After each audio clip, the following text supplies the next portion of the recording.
오늘과 내일은 고통에 관해서 우리 함께 생각하려고 해요. 우리한테 무척 익숙하지만 또 너무 무거운 주제인데, 그래서 무거울 각오를 하고 우리 같이 말씀 앞에 있으면 좋겠습니다. 저는 이런 생각을 어느 순간 한 적이 있어요. 우리 삶에서 절대로 익숙해지지 않는 두 가지가 있는데, 하나는 고통이고 하나는 사랑이다, 이렇게 생각합니다.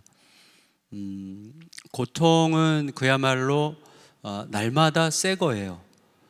그래서 고통은 헌게 없어요. 올 때마다 늘 쌤빙으로 와서 늘 똑같이 고통스러워요. 저 지금 10년째 치과를 다니는데 갈수록 가기 싫어요. 이 고통은 늘 익숙해지지 않는 것 같아요. 사랑도 익숙해지는 사랑은 사실은 사랑이 아니에요. 왜냐하면 사랑은 영원한 거거든요. 하나님께서 영원한 것을 익숙해지게 하셨을 리가 없어요. 만일에 사랑이 익숙해진다면 우리는 영생이 의미가 없어요. 영원토록 사랑할 거거든요. 근데 사랑은, 진짜 순수한 사랑은 늘 새로워요. 늘 설레어요. 오늘 아침에 제 친구 중에 성공의 신부, 저랑 아주 가장 친한 친구인데 그 부산에 있어요. 부산 주교인데 박동신 신부라고. 오늘 아침에 이제 저한테 전화를 해서 이제 저희 둘은 막 아주 은밀한 이야기도 많이 하고 또 바람 피고 싶은 얘기도 하고 이제 이러는 관계인데, 이 친구가 전화를 했는데 제가 그렇게 설레더라고요. 진짜로 설레고 고맙고 너무 사랑스럽고 기뻐요. 그래서 나 요새는 어때? 그럼 우리 마누라가 왜 이렇게 나를 내가 좀 안아주려고만 하면 이렇게 피하는지 모르겠어. 뭐 이제 이런 얘기하면서 막 웃고 하는데, 사랑은, 진짜 순수한 사랑은 새 거예요. 항상 새 거예요. 그래서 영원토록 익숙해지지 않는 고통이 영원한 곳이 지옥이고, 영원토록 익숙해지지 않는 사랑이 영원한 곳이 천국이에요. 여기는 지옥도 아니고 천국도 아니잖아요. 그럼 지금 여기는 뭐냐? 고통 속에서 천국을 볼 수 있는 곳이죠. 우리의 삶은 고통이 불가피해요. 내가 선택하기도 하지만 선택하지 않은 고통이 그냥 오는 거예요. 찾아와요. 구조적인 문제도 있고, 지금 이 나라 전체가 고통 속에 있잖아요. 우리가 잘못한 거 아니잖아요. 그렇지만 찾아오는 거죠. 그래서 그 안에서도 그렇지만 고통 중에 사랑을 할 수 있고, 고통 중에 천국을 바라볼 수 있는 곳은 어제도 잠깐 말씀드렸지만 지금밖에 없어요. 영원의 막간에 불과한 이 찰나, 영원에 비춰보면 찰나에 불과한 이 시간에만 누릴 수 있는 아주 유니크한 속성이거든요. 이 삶의 속성이라는 게. 근데 옛날에 고통의 의미라는 책을 본 적이 있는데, 거기서 그런 얘기를 해요. 첫 장에서 우리의 모든 성장은 필연적으로 고통을 통해서만 온다. 내가 성장했던 때를 돌아보면 다 고통이에요. 고통 속에서만 우리는 성장을 하거든요. 근데 우린 놀라울 만큼 고통을 싫어한다. 로부터 이제 시작을 하거든요. 그래서 고통이라는 주제는 무척 중요한 주제고 우리들의 성장판이라고 할 수가 있겠어요. 그렇다고 해서 우리가 고통을 자처할 수는 없고, 고통을 찾아다닐 수는 없고, 다가올 때, 불가피하게 다가올 때, 내 선택이 아닌 고통이 다가왔을 때 내가 이 고통이 내 인생의 성장판이 될 거라는 생각을 이를 갈면서 할 수도 있지만 좀 기대와 소망 속에 할 수 있지 않을까, 이런 생각을 하면서 고통하면 대표적인 인물이 욥이니까 욥을 통해서 우리가 좀 묵직한 이야기를 나누려고 합니다. 그리고 생각해 보니 오늘 저희 둘째 딸 이야기를 하면 좋을 것 같아요. 저희 둘째 딸이 저희 가정의 고통이었기 때문에 그 고통이 어떤 방식으로 극복됐는지를 여러분과 잠깐 나누려고 합니다. 막판에. 일단 그 전에 이 욥기를 통한 고통의 이슈를 우리가 잘 마음에 담는 게 중요할 것 같습니다. 이미 우리가 다 알고 있을 법한 이야기를 짧게 요약하자면, 욥은 하나님 편이었습니다. 욥은 하나님을 정말 잘 섬기는 하나님 편에 선 사람이었습니다. 하지만 하나님의 원수에게나 있을 법한 아주 가혹한 재앙들이 갑작스럽게 찾아왔어요. 욥과 관계없이 그냥 갑자기 찾아왔어요. 우리가 알듯이 자녀들이 한날 한시에 다 죽고, 지금 우리 무한공항 사건으로 온 국민이 우울하잖아요. 근데 그게 사실은 매스컴을 통해서 우리나라의 사건이어도 이런데, 내 자녀들이 하루아침에 한시에 다 죽어요. 이거는 부모로서 감당할 수 없는 고통이에요. 그리고 동시에 재산이 하루아침에 다 날아갔어요. 그런데다가 이제 남은 것은 부부인데, 아내조차 남편을 저주하고 남편과 함께 하려고 하지 않죠. 사람들로부터 다 버림을 받고, 거기다가 또 어디까지 가요? 온몸이 만신창이가 돼서 밤낮으로 이 고통이 멈추지 않는 이 엄청난 참 환란 속에 들어가는 거거든요. 그러니까 욥은 진짜 해석이 안 되기 때문에 힘들었던 거죠. 이 고통이 해석이 안 되는 거예요. 도대체 이 고통이 도대체 뭐냐? 이 고통의 이유가 뭐냐? 왜 이 고통이 왔는가에 대해서 설명이 안 돼요. 해석이 안 돼요. 헤아려지지 않기 때문에 대혼란에 빠졌어요. 그래서 자신의 탄생을 저주하고 모순 어린 현실을 비난하면서 겨우겨우 버티는 거예요. 욕이라도 해야 버틸 수 있을 것 같아서 이제 계속 욕하는 거죠. 그리고 이 모순의 출처가 누군지가 분명해. 전능하신 하나님이 허락하시지 않으면 안 되는 일이야. 그러니까 하나님께서 허락하셨거나 하나님께서 그렇게 하셨거나, 답이 거기밖에 없어요. 그러니까 세상의 창조자이시고 모든 것의 주관자이신 하나님께서 허락하시지 않았다면 있을 수 없는 일이 나에게 임했기 때문에, 그래서 해석이 안 되는 거예요. 왜? 나는 지금 하나님 편에 서서 하나님과 함께 살았는데 어떻게 하나님으로부터 이런 일이 나에게 가해질 수 있단 말인가라는 게 설명이 안 되고 헤아려지지 않기 때문에 너무나 힘들었던 거죠. 하나님께서 허락하시지 않았다면 일어날 수 없는 고통이 지금 나를 감싸고 있는 거거든요. 이제 위로하러 친구들이 오잖아요. 그 친구들이 욥을 처음에는 가만히 같이 있다가 나중에는 이제 맹비난을 하죠. 욥은 자기를 치시는 게 분명한 하나님과 또 자기를 이해할 생각이 없는 친구들 사이에 갇혀서 숨을 쉴 수가 없어요. 제가 제 아내, 이제 제가 38년 됐는데, 결혼한 지 이제 만 38년이 됐는데 비교적 최근에 철이 들었어요. 그래서 아내가 나에게 막 컴플레인을 할 때 제가 귀를 막으면 아내는 외딴 섬이구나, 이걸 뒤늦게 이제서야 알고 아내 앞에 이제 참회를 하고, 지금 좀 아내가 많이 좋아져서 요즘 저 옷도 사주고 그러는데 근데 어쨌거나 보세요. 하나님이 치시는 게 분명해, 혹은 하나님이 허락하신 게 분명하다는 내 생각과 이해되지 않는, 해석되지 않는 현실과, 그리고 나를 절대로 이해해주지 않는 세상에 둘러싸인 자의 고통, 내가 직접적으로 받은 고통보다 더 큰 고통일 수 있죠. 완전히 세상에 완전히 고립된, 나밖에 남은 것 같지 않은 이 고통.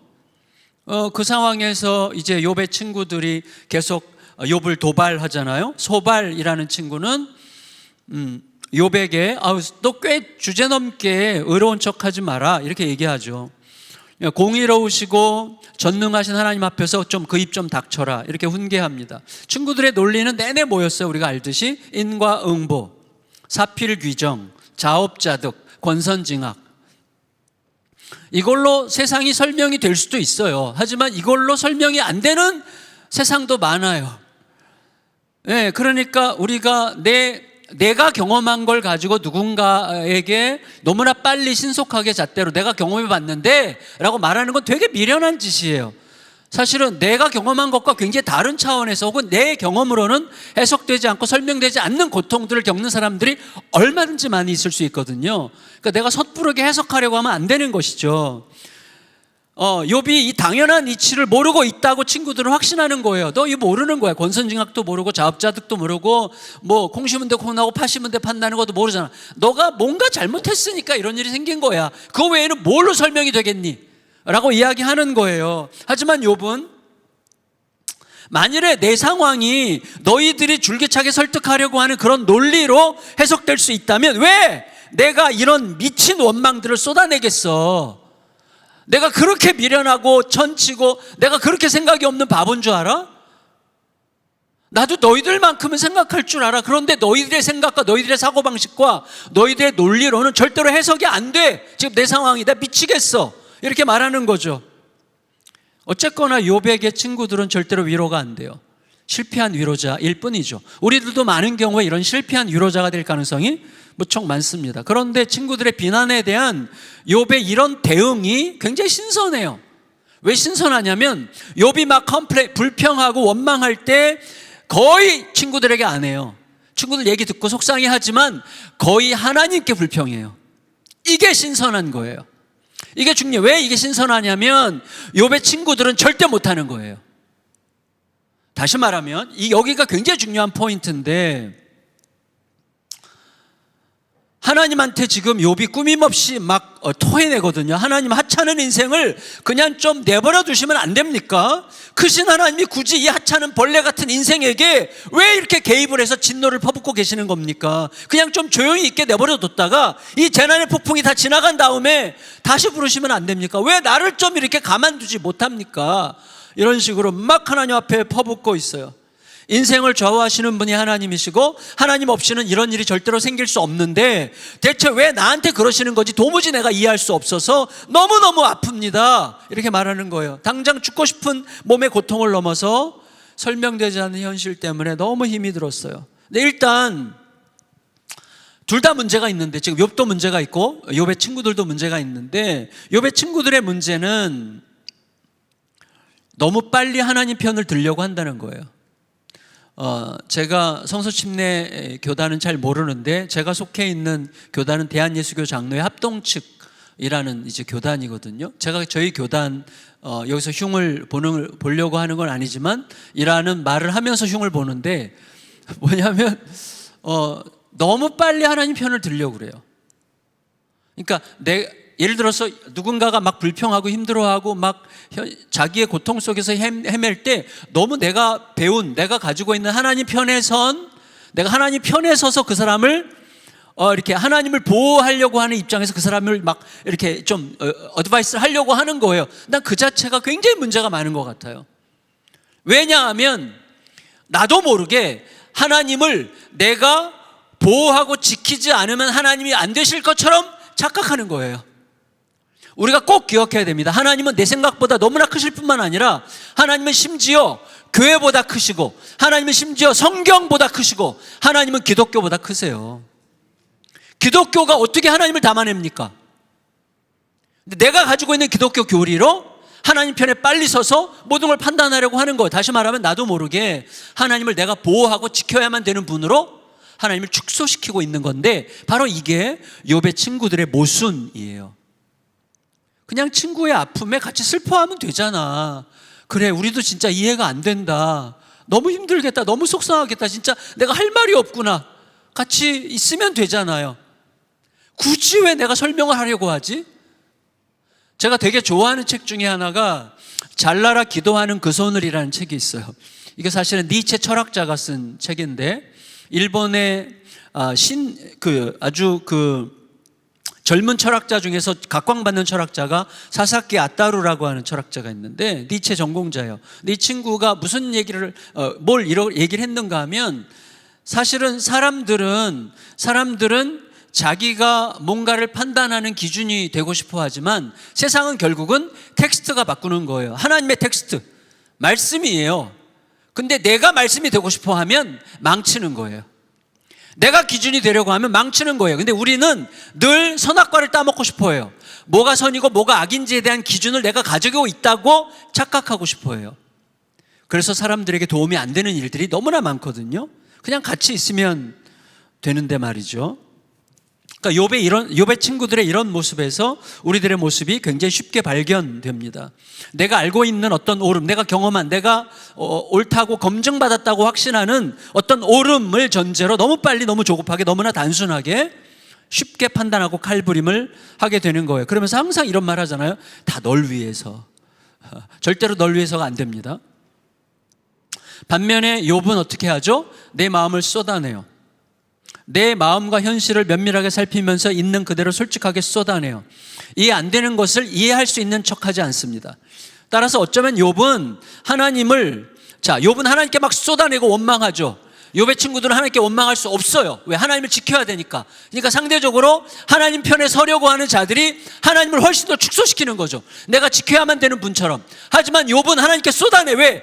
이렇게 쏟아내도 될 만큼 하나님은 크신 분이에요. 하나님에 대한 우리들의 태도가 굉장히 생각을 많이 필요로 합니다.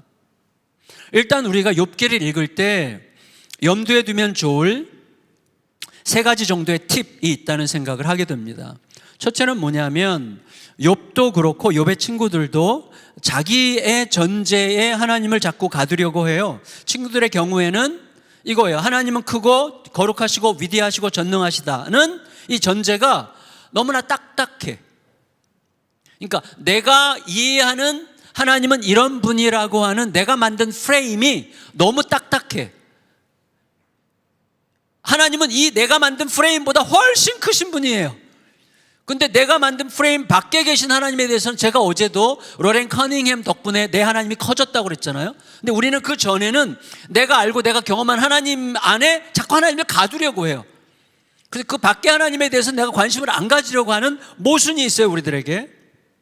그래서 욥의 친구들은 자기들의 전제, 자기들의 프레임 밖에 계신 하나님, 그 하나님이 어떤 분이죠? 욥의 친구들은 경험할 수 없는 하나님, 자기 백성 곁에 오시는 친구가 되신 하나님.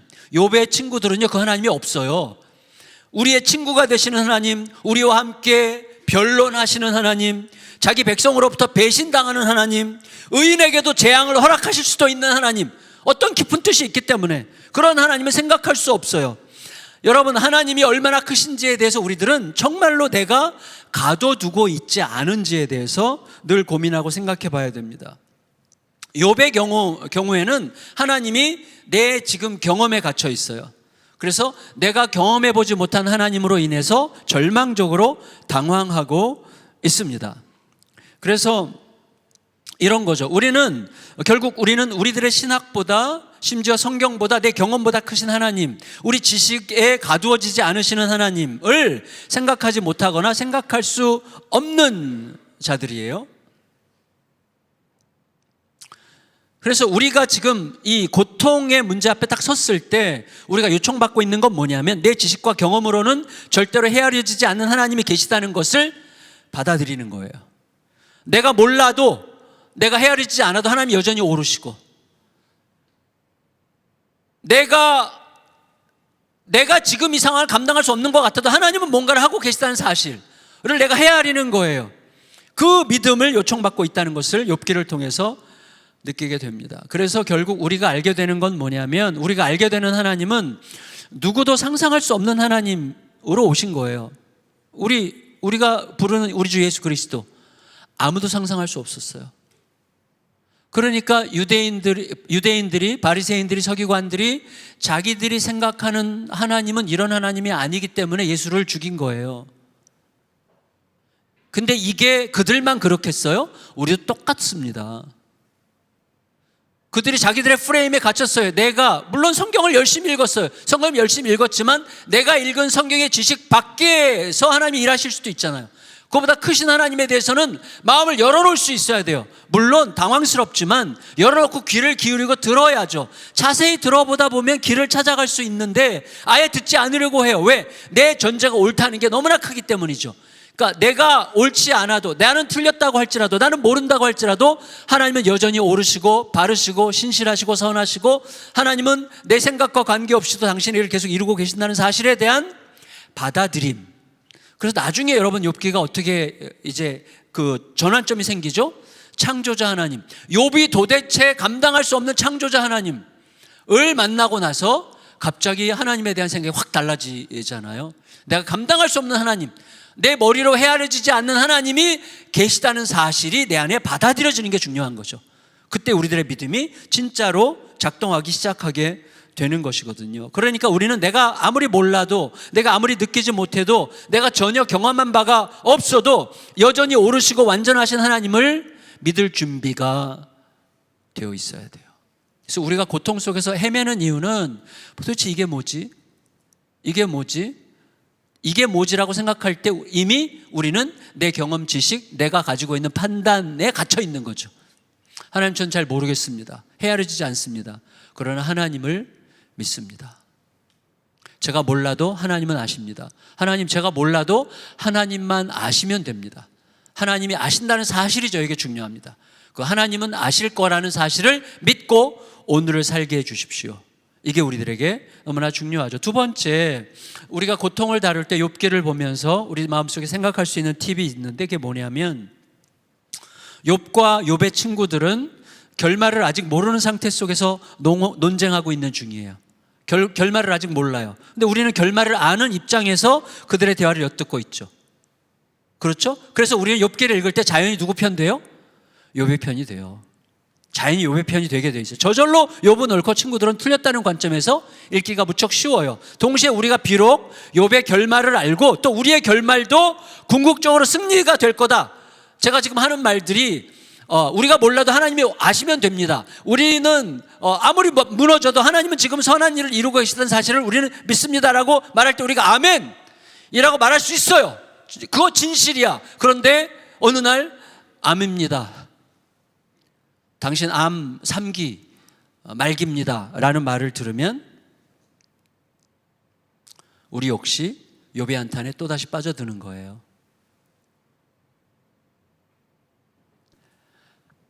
이 여정을 반복해요. 우리들은. 따라서 뭐냐면 우리들은 내가 욥과 욥의 친구들의 논쟁을 객관적으로 알고 있고, 그리고 욥이 욥의 친구들보다 더 옳다는 관점에서 읽고 있는 내가 그 현장으로 들어가 그들 옆에 있을 때 나도 사실은 똑같이 그들 중에 있을 거라는 사실을 알고서 이걸 읽어야 실제로 나에게 그런 상황이 왔을 때 나를 끄집어내서 내가 이전에 생각했던, 그래, 그런 상황에서도 하나님 오르시다는 생각이 바로 이때 필요한 거야 라고 끄집어 와서 나에게 적용할 수 있는 힘이 그때 생겨요. 이게 중요해요. 굉장히. 무슨 말이냐면 제가 어제 이제 잠깐 저희 상태를 고백했는데 5년 전에 제가 첫 번째 쓰러졌고, 그 다음에 그때로부터 2년 후에 또 한 번 쓰러졌거든요.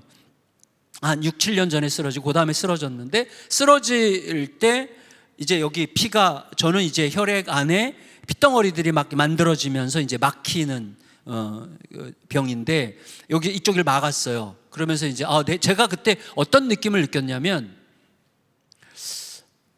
이렇게 끝이 오는구나.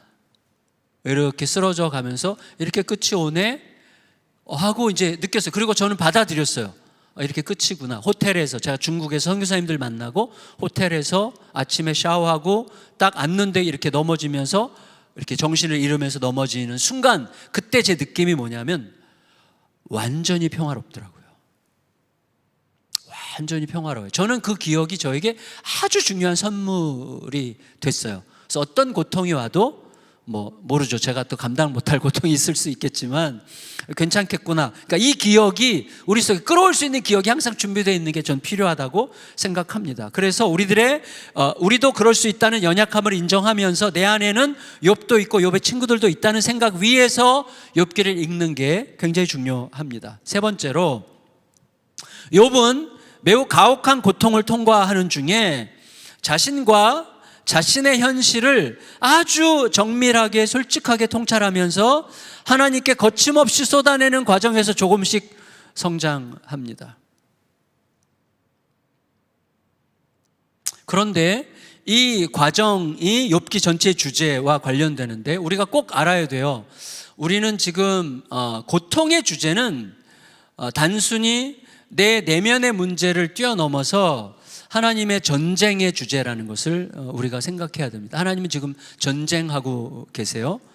그래서 지금 욥기의 배경이 사탄이 감히 하나님의 어전회의에 끼어들었잖아요. 하나님의 천상회의에 사탄이 끼어들었어요. 그 이유가 뭐죠? 하나님이 허락하셨기 때문이죠. 하나님께서 허락하셨어요. 하나님께서 허락하신 이유는 뭘까요? 사탄이 온 세상을 떠돌면서 소위 하나님을 경외하고 섬긴다고 하는 사람들을 넘어뜨리는데 아주 유능했어요. 그 자신감이 있었어요. 아무리 하나님 섬긴다고 해봤자, 아무리 리셋? 무슨 리셋 부흥회 그런 거 아무리 해봤자 니네 조금만 이렇게 건드리면 아무것도 아니야. 이런 것을 너무 많이 승리해봤어요. 너무 많이 승리해봐가지고 하나님 어전회의를 얼쩡거리고 하나님께 도발해도 될 만큼 자신이 생긴 거야. 하나님이 오라고 하신 거예요. 와봐라. 소위 하나님을 경외하고 섬긴다고 하는 사람들을 웬만하면 넘어뜨릴 수 있다고 자신만만해졌어요. 그게 바로 사탄에 대한 하나님의 질문에 담겨 있는 의미였어요. 너가 내 종 욥을 유에서 봤는가? 그리고 사탄이 거의 넘어뜨릴 뻔했어요. 그렇죠? 욥을 거의 넘어뜨릴 뻔했죠. 근데 하나님은 너가 내 종 욥도 넘어뜨릴 수 있다고 생각하냐? 이런 식으로 물으시는 거예요. 자, 여러분, 자, 이게 이제 우리들에게 중요한데, 제가 이제 여러분과 함께 이제 본론으로 들어가는 거예요. 지금까지 서론이고 이제부터 이제 이게 중요한 본론인데, 사탄이 이게 왜 하나님과의 전쟁이냐면, 고통 속에서 하나님이 기대하시는 것과 사탄이 기대하는 게 달라요. 고통 속에서 사탄이 기대하는 건 뭐죠? 하나님이 우리 속에 심어 놓으신 게 뭐죠? 사랑과 신뢰예요. 그래서 우리가 믿음으로 사는 거예요. 하나님은 우리 안에 사랑과 신뢰를 심어 놓으시기를 원하세요. 그런데 사탄은 우리에게 의심과 두려움을 심어 놓으려고 해요. 지금 이 나라가 이렇게 초토화되는 이유는 뭐죠? 이 나라에 꽉 찬 게 의심과 두려움이에요. 의심과 두려움의 질서, 어둠의 질서, 사탄의 질서는 모든 세상을 파괴하고 혼란스럽게 만듭니다. 부부간에도 똑같아요. 부부간에 의심과 두려움으로 움직여 보세요. 지옥이에요. 지옥이에요. 그러나 사랑과 신뢰로 돌아가면 천국이에요. 천국의 질서와 사탄의 질서의 전쟁이에요. 사탄은 자신의 질서로 사람들을 의심과 두려움에 빠뜨리는데 너무나 유능해. 그리고 너무나 쉬워. 사람들요, 아무리 친해도 사탄이 살짝 건드리면 금방 의심과 두려움으로 바뀌어요. 갈라놓는데 선수야. 왜? 우리들이 쉽게 넘어가거든요. 사탄은 자신만만했단 말이죠. 여러분, 사탄은 이미 전제하고 있어요. 사람은 안전에 대한 우상숭배자고 인정욕구에 대한 우상숭배자예요. 사람은 인정받지 못하면 죽을 것 같아. 안전하지 않으면 불안해서 못 살아. 이 두 가지만 건드려도 사탄이 사람을 얼마든지 갖고 놀 수 있고, 사랑과 신뢰의 질서에서 신속하게 의심과 두려움의 질서로 바꿀 수 있어요. 저는 그거를 정말 뼈 때리게 경험했어요. 제가 2005년까지 이제 안산 동산교회 부교육자로 있다가 2006년에 어제 말씀드렸던 서초동에 있는 교회에서 장로님들이 이제 찾아오셨어요. 그러면서 제가 그 교회 담임 목사로 갔어요. 갔고 굉장히 뻐기듯이 갔어요. 사실은 뻐기듯이. 겉으로는 엄청 겸손한 척했지만 속으로는 자신만만했고, 그 교회 뭐 한 1000여 명 모이는 교회인데 내가 몇 년 안에 2배로 성장시킬 수 있을 것 같이 스스로 생각을 했어요. 실제로 3년 만에 교회가 거의 그렇게 성장을 했어요. 그리고 저는 우울증으로 죽을 뻔했어요. 그래서 제가 그 교회를 그만둘 수밖에 없었어요. 우울증 때문에. 이제 우울증에서 회복은 됐지만 핵심은 뭐냐면 이거였어요. 가서 1년 동안 제 속에서 제가 그렇게 못난 인간인지 몰랐어요. 박수를 많이 부교육자 시절에 박수를 너무 많이 받아가지고 제가 엄청나게 착각했던 거예요. 그 교회 가서 뭔가를 성취하고 객관적인 막 성과를 막 내고, 이 막 첫 해에 막 젊은 사람들이 엄청나게 쏟아져 들어오고 하면서 막 이렇게 의기양양해진 거죠. 그런데 성도들이 내가 생각하는 만큼 나를 인정하지 않아. 70년 된 전통적인 교회에서 저같이 까불거리는 목사를 그렇게 좋아하지 않습니다. 저는 좀 제 선임 목사님보다 너무나 까불거려. 말도 엄청 빠르고 말도 막 함부로 하고, 제가 말을 좀 함부로 하는 편이에요. 그래서 말 실수가 많은 저희 교회 안 다니시는 걸 다행으로 여기시기를. 근데 어쨌거나 말 실수가 많아요. 그래서 늘 고민이 많았는데 어쨌거나 제 속에 더 깊은 문제는 이거였어요. 사람들이 내가 생각하는 만큼 나를 인정하지 않으면 나는 죽을 것 같다는 생각이 제 안에 감추어져 있었던 거예요. 그래서 성과를 냈는데 성도들 대부분 한 90%는 막 너무 좋아하지만 한 10% 정도의 성도들이 저를 별로 인정하지 않은 것 같으니까 그들에 대한 분노로 잠을 못 자기 시작했고, 그게 공황장애 우울증으로 옮겨져서 제가 1년 동안 정신과 치료를 받았어요. 그때는 완전히 1년 내내 자살 충동에 완전히 휩싸여 있어요. 자살 충동. 저는 제 인생이 끝났다고 생각했어요. 완전히 끝났다고 생각했어요. 뭐 목사고 자시고 이건 더 이상 목사도 아니고 내 인간으로서 나는 이제 끝났다 이렇게 확신하고, 늘 아파트 베란다, 교회 지붕이 보이는 바로 앞 아파트 9층이 사택이었는데 늘 베란다에 가 있어요. 제 아내가 저를 24시간 못 떠났어요. 지금 막 정말 아내는 지옥 같은 생활을 했어요. 저 때문에. 근데 어쨌거나 그 와중에 누가복음 8장 6장 26절 말씀이 저를 살린 거예요. 하나님의 말씀이 모든 사람에게 칭찬을 받는 자에게 화가 있도다. 너희 조상들이 거짓 선지자들에게 이와 같이 하였느니라. 너 모든 사람에게 칭찬을 갈망하는 자는 가짜야. 너가 뭐라고 모든 사람에게 칭찬을 받으려고 해? 너가 따르는 예수 그리스도가 어떻게 그 길을 가셨는지 생각해봐. 하나님의 진리의 길, 너희를 구원하는 그 생명의 길을 걸기 위해서 얼마나 많은 모함을 당하고 비난당하고 손가락질 당하고 싸대기를 맞고 십자가를 못 박혀 죽었는데 너 따위가 뭐라고 너가 예수 그리스도보다 더 나은 대접을 받으려고 해? 라는 깨달음이 왔어요. 제 속에서. 와, 나는 주님을 섬긴다고 했지만 내가 주님을 사랑한다고 했지만 사실은 주님을 사랑하는 자가 아니라 주님을 사용하는 자였구나 라는 사실을 알게 됐어요. 주님을 사용하여 인정받고 박수받고 훌륭한 목사님 이런 얘기 듣는 게 저희 꿈이었다는 사실을 제가 그때 깨닫게 됐어요. 그거 가지고요 한 4개월을 엄청나게 회개 기도했어요. 하나님, 다시는 이런 못난 자 되지 않겠습니다. 저는 인정 욕구에 더 이상 시달리지 않겠습니다. 물론 저는 스스로 못 고칩니다. 그러나 주님 고쳐주세요. 인정 욕구를 제가 버릴 수는 없겠지만 그러나 인정 욕구 때문에 제가 우상 숭배자는 되지 않게 해주십시오. 이거 가지고 엄청나게 기도하다가 드디어 마음에 확신이 왔고 치료가 됐어요. 그리고 더 이상 병원을 안 가게 됐고 엄청나게 빠른 속도로 치료가 됐는데 더 이상은 그 교회에 있을 수 없는 거예요. 제가 아무리 생각해봐도 그 교회는 막 성장하고 있었고 그리고 장로님들이나 교인들이 엄청 기대감이 많았고 그런데 저는 그 인정 욕구를 벗어날 수 있는 힘이 저에게 없더라고요. 인정 욕구에서 벗어날 수 있는 힘이 없어요. 저는 거기서는 계속해서 비교되고 경쟁하고 막 이런 분위기. 사랑의 교회랑 온누리 교회 중간에 있는데 막 떠났던 성도들이 오고 막 그 교회에서도 사람들이 오고 하면서 막 기대감이 높아지고 저도 모르게 막 휘둘리는 거예요. 거기선 불가능하더라고요. 그래서 그냥 주님과 나란히 목회할 수 있는 뭐 몇 명 없어도 돼 이런 마음으로 제 아내랑 대화했는데 아내가 사실은 그 전에 원래는 제가 그래서 목회를 그만두고 선교사로 가서 아무도 모르는 곳에 가서 그냥 고요히 주님과만 있으면 살 것 같았어요. 제가 워낙에 인정받는 것을 막 목말라 하고 막 인정받는 것을 구걸하는 내 자신이 너무나 구질구질하고 싫어가지고 떠나고 싶었어요. 그래서 선교사로 가면 좋겠다고 생각했더니 막 너무 행복해. 집에 막 뛰어가가지고 아내한테 여보 제가 원래 중국 선교사였거든요. 선교 가면 너무 좋을 것 같은데 어떻게 생각해? 막 너무 행복할 것 같았는데 아내가 좋은 생각이야. 혼자 가 그러더라고요. 그래서 제가 아내와 합의가 안 되면 움직이지 않기로 약속했기 때문에 이제 주님의 뜻이 아닌 줄 알고 다시 기도했는데 2009년 4월 1일 날 새벽에 개척에 대한 비전을 확 주신 거예요. 개척. 집에 막 뛰어가서 아내한테 말하려고 뛰어가면서 약간 의심하긴 했어. 하나님은 왜 하필이면 4월 1일 날 말씀하셨을까 생각하면서 아내한테 막 갔는데 아내가 울면서 저를 이렇게 안아주더라고요. 나는 1년 전부터 기도했어. 당신이 죽어가는 게 너무 힘들었어. 하나님, 이 사람의 입에서 개척하자는 말이 나오면 저는 그 주님의 뜻인 줄 알겠습니다 라고 기도했대요. 둘이 부둥켜 안고 약속했어요. 여보, 우리가 그때가 47살이니까 은퇴할 때까지 10가정만 있어도 우리 행복하게 목회할 수 있을까? 아내가 그럼 내가 알바할 테니까 걱정하지 마. 내가 당신 먹여 살릴 테니까 걱정하지 마. 아내가 그랬어요. 제가 청년부에서 저희 2년 선배 누나를 꼬셔가지고 결혼했거든요. 이런 게 좋아. 저를 먹여 살릴 준비가 돼 있어.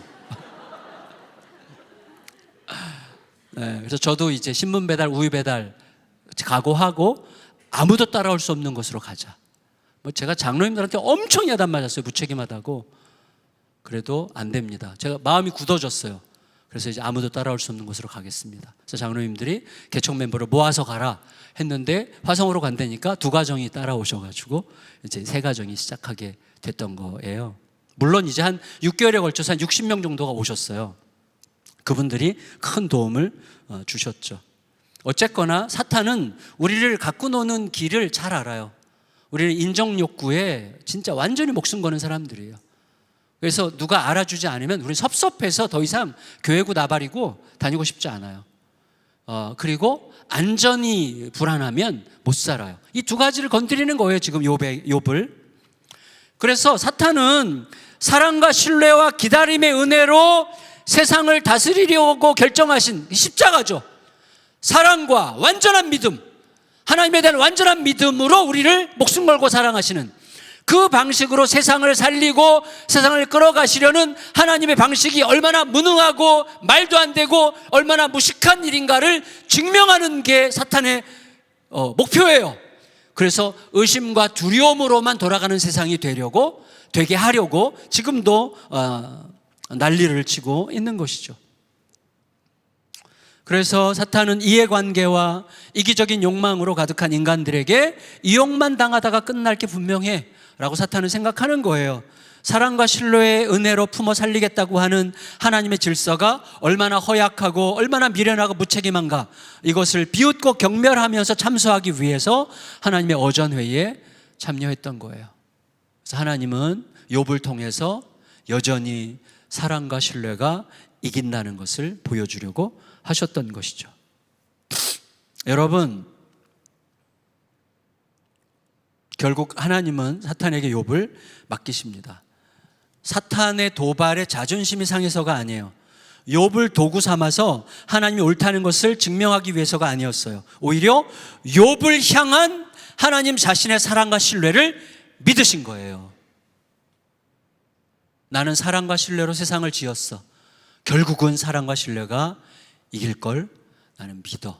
그래서 하나님의 믿음이죠. 하나님의 믿음. 많이 소유하게 해서 안전을 보장하고 많이 인정받게 해서 비로소 살고 싶어지게 만드는 그런 의심의 방식, 그래야만 뭔가 손에 잡히는 게 있어야만 비로소 안심이 되는 그런 의심의 방식을 내려놓고 대신에 하나님의 아무것도 안 보여도 여전히 사랑할 수 있고 아무것도 손에 쥐어지지 않아도 여전히 믿을 수 있는 그 하나님의 사랑과 신뢰의 은혜가 결국 세상을 이긴다는 이 진실을 보이시려고 하나님은 욥기를 허락하신 거예요. 우리를 그 자리로 지금도 초대하고 계신 거라고 할 수가 있겠습니다. 제가 어제도 잠시 언급했지만 저는 사실 제대로 사랑할 줄 모르는 사람이었습니다. 그래서 저에게 몇 번의 하나님께서 크게 깨닫게 하시는 계기가 있었는데 그 중에 이제 대표적인 계기가 저희 둘째 딸이에요, 하림이. 이 딸이 초등학교 5학년, 6학년 때부터 사춘기가 왔는데 나중에 이제 이 친구가 ADHD라는 것을 나중에 알게 됐지만 그땐 잘 몰랐어요. 오래전이죠. 지금 그 친구가 34살이니까 좀 초등학교 5학년 때부터 이제 시작이 됐는데 너무 거칠었어요. 너무 거칠어서 제 아내가 늘 울었어요. 그리고 딸과 엄마가 이렇게 싸움 붙으면 제 아내가 이길 수가 없어요. 너무 심하게 거칠고 뭐 폭력적이기도 했어요. 엄마를 때리는 건 아니고 문을 막 발로 차서 부수고 뭐 이런 친구였어요. 그리고 교회에서도 뭐 제가 그때 안산 동산교회 부목사 할 때 제가 늘 자격지심이 굉장히 많이 생겼어요. 그러니까 이 친구가 자기 부서에 가서 신앙생활을 제대로 안 하고 맨 뒤에 앉아서 이렇게 하고 앉아있다가 또 그냥 어딘가에 사라지고 교회도 잘 안 가고 길에서 침 찍찍 뱉고 다니고 중학교 때 이미 담배 피고 여학생이 아주 예쁘장하게 생겼거든요. 저를 보시면 상상을 못 하세요. 저희 둘째 딸은 길거리, 키도 저보다 훨씬 크고 길거리 캐스팅을 여러 번을 당했어요. 아주 미인이에요. 그런데 그렇게 거칠어. 그리고 우리 안산은 좁잖아요. 그러니까 근데 동산교회 성도들이 이제 길 나가면 꼭 만나거든요. 어떤 성도들이 와서 목사님 집에 무슨 일 있으세요? 왜요? 목사님 둘째 딸이 그렇게 목사님 욕을 하고 다니는데 무슨 일 있냐고 뭐 이런 식으로 하고 이렇게 욕을 하고 내가 뭘 잘못했지 막 이렇게 생각하게 되고 막 고민하고 그리고 신앙생활도 제대로 안 하고 그러니까 제가 이렇게 설교하려고 딱 단에 서면 먼저 자격지심에 설교하는 게 힘이 없는 거예요. 설교할 수가 없는 거예요. 성도들이 벌써 속으로 네 딸이나 잘 키워 뭐 이렇게 말하는 느낌이 드는 거예요. 그래서 제가 목회를 계속 해야 되나? 내가 목회를 계속 할 수 있는 건가? 우리 딸을 이렇게 이 딸 변화될 아무리 애를 쓰고 아무리 잔소리하고 아무리 노력해도 변화될 기미가 없는 이 딸을 이대로 두고 내가 목회를 과연 할 수 있는 건가? 뭐 공부는 뭐 기본적으로 공부 안 하고, 뭐 우리 거기에 시곡 중학교라고 거기 다녔는데 반에서 42명인데 그래도 일정해요. 항상 39등이야. 항상 39등. 한번 제가 칭찬해 주려고, 너는 참 꾸준하다, 너는 참 일정하구나, 성적이 항상 일정하구나 그래. 너 뒤에 항상 3명을 꼭 남겨놓네. 그랬더니 걔네 다 운동부야. 이제 그러고 뭐 하여튼 당당해요. 항상 당당해. 고등학교 갈 때 뭐 가락교가 없었어요. 안산은 이렇게 지원해서 가거든요. 고등학교 가락교가 없는 거예요. 그래서 그냥 너 그러면 괜찮아, 미용 배우든지 이렇게 해라. 근데 아니요, 아니래요. 자기 하여튼 알아본대요. 어느 날 저랑 엄청나게 심하게 싸웠는데 이 친구가 이렇게 얘기했어요. 저를 이겨먹는 법이 되게 간단해요. 아빠, 그만 얘기하면 좋겠어. 내가 세상에서 제일 싫어하는 사람이랑 더 이상 말하고 싶지 않아. 와, 그 말을 듣는데요, 진짜 무너지는 마음. 그렇게 제가 물론 미워하는 거 맞아. 그 딸이 날 미워하지만 그 딸이 날 미워하는 만큼 나도 미워해. 근데 그 말을 들으니까 완전히 깨갱하게 되더라고요. 제 방에 가서 울었어요. 너무 슬프고 서럽더라고요. 우리 딸한테 이런 얘기를 듣는구나. 세상에서 제일 싫어하는, 물론 진심은 아니죠. 저한테 이겨먹으려고 한 얘기지만 너무너무 고통스러웠어요. 내가 고등학교를 어쩌고저쩌고 해가지고 그 고등학교를, 지금은 엄청 좋은 학교가 됐는데 그때만 해도 고등학교를 갈 수 없는 친구들이 가는 학교가 있었어요. 저기 화성 남양, 거기가 어디, 남양만인가? 그쪽에 그 둘의 자연 고등학교라고 있어요. 지금은 엄청 좋은 학교입니다. 지금은. 근데 그때는 하여튼 이런 친구들이 가는 학교였어요. 그리고 나서 제가 아까 얘기했던 그 서초동에 그 교회 담임 목사로 간 거예요. 너무 감사했어요. 둘의 자연고등학교에 진짜 감사했어요. 제가 기숙학교야. 그래가지고 일주일에 월요일부터 금요일까지 안 봐도 돼. 너무너무 기뻤어요. 이 친구를 안 보이는 게 그렇게 막 살 것 같더라고. 살 것 같아. 근데 금요일만 되면 머리가 아프고, 이 딸이 또 오는구나, 또 이제 난리가 나겠구나. 막 제가 얼마나 딸한테 한 번은 막 너무 분이 나서 딸을 이렇게 싸대기를 한번 때렸는데, 저희 큰딸이 제 눈빛, 분노로 이글거리는 눈빛을 보고 저희 큰딸이 너무 놀래가지고 그 앞에서 기절했어요. 지금도 여기 찢어진 5바늘을 꼬맸는데 찢어진 흔적이 아직도 있어요. 저희 큰딸도 참 미인인데 저 때문에 여기에 상처가 이렇게 나 있어요. 여러분, 제가 그러던 어느 날 토요일 아침이었는데 기도하는데 하나님께서, 하나님 저희 하림이 어떻게 이렇게 기도하는데 하나님께서 이렇게 얘기하셨어요. 내가 사랑하라고 준 딸을 너가 사랑하지 않는데 내가 뭘 어떻게 하겠니? 자, 여기 많은 해석이 거기 필요한데, 나는 너를 사랑으로 바꿨어. 근데 너는 사랑하지 않잖아. 그러니까 너는 못 바꿀 거야. 내가 너를 사랑하는 방식으로 너가 사랑할 때만 그 아이가 변화되는 것을 기대할 수 있을 거야. 근데 너는 전혀 지금 그 아이를 사랑하지 않잖아. 그 아이가 너의 기대대로 되지 않는다는 것 때문에 분노하고 있잖아. 그러므로 너의 사랑은 너의 딸이 아니라 너의 딸에 대한 너의 기대잖아. 너의 딸에 대한 너의 기대를 사랑하는 한 너는 너의 딸을 절대로 사랑할 수 없을 거야. 너의 딸이 어떻게 되든 관계없이 너의 딸의 존재 자체를 사랑할 수 있으면 그게 내가 너를 사랑한 그 사랑이었어. 사랑할 수 없겠어요. 진짜로. 그 사랑은, 그러니까 이렇게 기도 시간이나 예배 시간에는 가능해. 현실로 들어가면 우리는 100% 기대를 사랑해요. 하나님, 제가 그 시간에 하나님, 저는 진짜 그 사랑 안 됩니다. 저를 죽여주십시오. 저를 죽여주십시오. 하나님께서 죽어라. 그럼 죽는다는 게 뭡니까? 하나님, 제가 죽는다는 게 뭡니까? 죽어야 사랑할 수 있는데 제가 죽는다는 게 뭡니까? 내가 너가 죽는 게 뭔 줄 가르쳐 줄게. 그렇게까지는 말씀 하지 않으셨지만 제 마음속에 감동 주신 게 이거예요. 너 집에 가서 지금 너의 딸을 그동안 사랑한 적이 없다는 것, 아니면 진짜로 사랑하지 않았다는 사실을 딸에게 고백해라. 이게 죽는 거야. 왜냐하면 저는 열심히 살았다고 생각하거든요. 나는 진짜 열심히 산 것밖에 없다고 생각하는데, 우리 집안에 왜 이런 니은이 나와가지고 왜 우리를 이렇게 힘들게 하나, 이런 생각을 했거든요. 우리가 뭘 잘못했길래, 우리 부부 진짜 열심히 살았는데 왜 이런 애가 나와가지고 왜 이렇게 힘들게 하지? 이 원망이들이 있어서 원망이. 이 딸을 사랑한 적이 없는 거예요. 다시 말하면 딸이 우리 말 잘 듣는 것만 기대하고 우리 말을 잘 들으면 사랑할 수 있을 것 같고 잘 안 들으면 사랑할 수 없는 거예요. 다시 말하면 딸을 사랑한 적은 없는 거예요.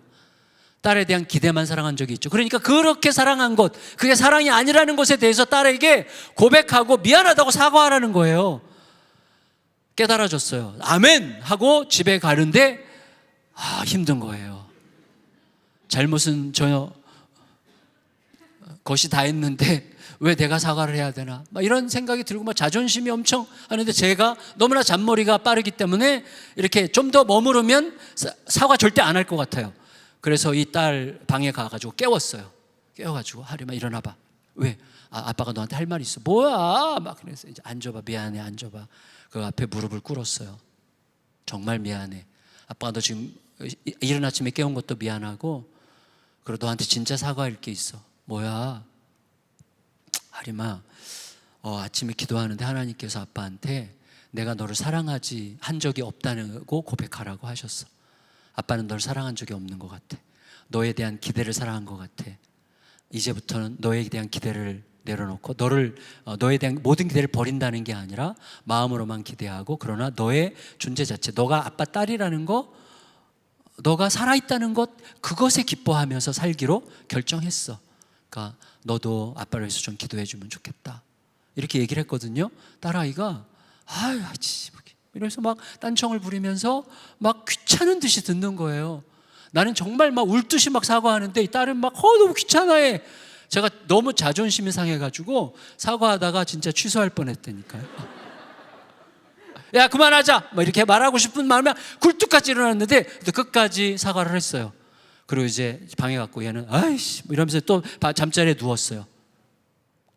토요일 지나고 주일 지나고 월요일 날 또 새벽같이 이제 버스 타고 막 2-3시간을 막 가야 되는 거예요.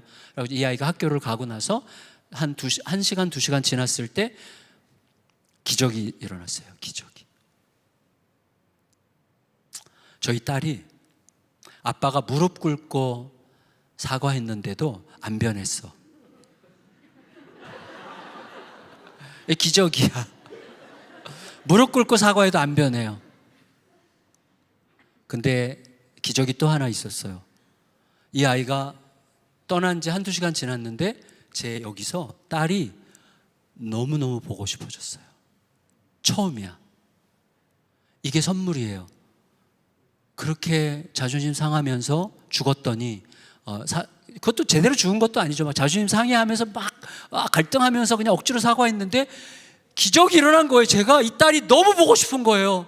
버스 몇 번 갈아타고 그 먼 길을 가는 딸의 뒷모습을 생각하니까 너무 안쓰러워. 아빠한테 사랑 한 조각 못 받고, 이 아이는 사랑을 먹고 살아야 되는데 자기에 대한 기대만 사랑한 아빠 때문에 늘 쌩쌩거리고 늘 차갑고 늘 냉랭한 아빠 때문에 얼마나 힘들었을까, 이 생각하니까 막 어쩔 줄 모르겠는 거예요. 막 너무 미안해. 너무 보고 싶었어요. 갑자기. 그래서 제가 막 차를 몰고 막 급하게 학교를 쫓아가서 점심시간에 도착해가지고 이제 아이 나오라고 그래서, 친구랑 나오라고 그래서 치킨 저희 하림이가 치킨을 너무 좋아해요. 하림 치킨.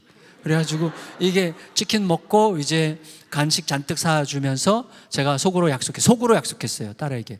아빠 1시간만 내줘. 그럼 무조건 3시간. 아빠 용돈 10,000원만 줘. 그럼 무조건 30,000원. 무조건 3배의 사랑을 하리라 결심하고, 그때로부터 정말 엄청나게 노력했어요. 일체 공부했니? 시험 언제니? 시험 준비했어? 이런 얘기 일체 하지 않고 한 가지만 얘기하기로 했어요. 집에 돌아오면 왔어? 너무 보고 싶었어. 별로 안 보고 싶었어도 너무 보고 싶었어 얘기하고, 그 다음에 이렇게 안아주면서 너가 아빠 딸인 게 너무 좋다, 고마워, 건강하게 있어서 진짜 좋아, 진짜 좋아, 이 말만 하기로. 처음에는 이 말 하는 것도 죽는 거야. 이 말을 하려면 죽어야 돼. 내 안에 뭔가가 죽어야 돼. 근데 그렇게 하면서 억지로 했는데 처음에 애가 막 뿌리치고 막 왜 이래 이렇게 하던 대로 해 뭐 이러면서 이제 했는데, 얘가 고3 때쯤 됐을 때는 서로 이제 안아주고 반가워하고 보고 싶어하고 이렇게 됐어요. 매우 자연스러워졌어요. 고3 됐을 때 이 아이가 안에서부터 사랑이 자라기 시작한 거예요. 고3 때 이 친구가 저에게 문자를 보냈어요. 아빠, 세상에서 가장 사랑하고 존경하는 한 사람을 꼽으라면 아빠야. 저는요 그 문자를 놓고 진짜 완전 대성통곡했어요. 너무너무 행복해가지고 저는 진짜 세상을 다 얻은 것 같았어요. 세상을 다 얻었어. 진짜 이수철이 왔어. 저는 이 아이가 뭘 해도 상관이 없어. 우리 딸이라는 게 진짜 좋아졌어요. 와, 이 기적이야, 이 기적. 제가 딸한테 얘기했어요. 딸아, 아빠는 너가 대학 가려고 그렇게 기쓰지 않아도 돼. 아빠는 아빠 이 둘째 딸이 고졸이라는 게 너무 행복해. 나 고졸로 너무 충분해.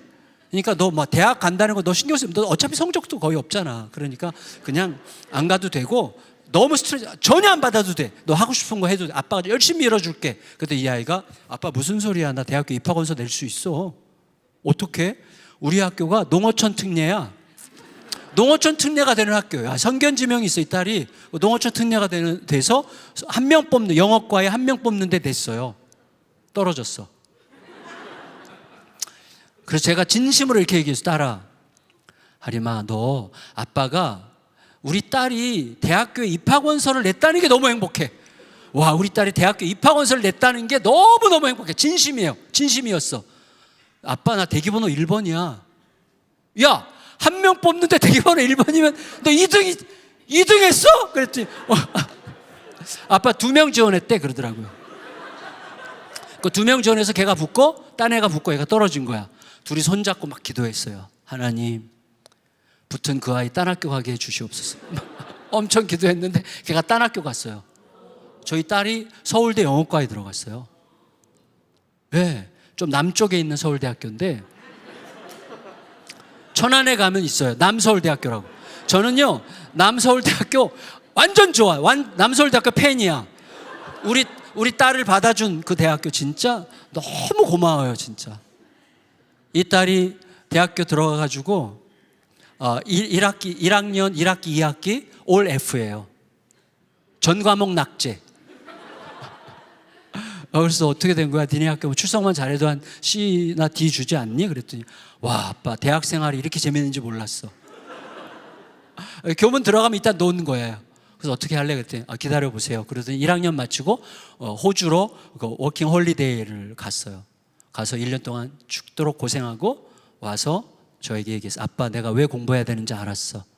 공부해 볼게.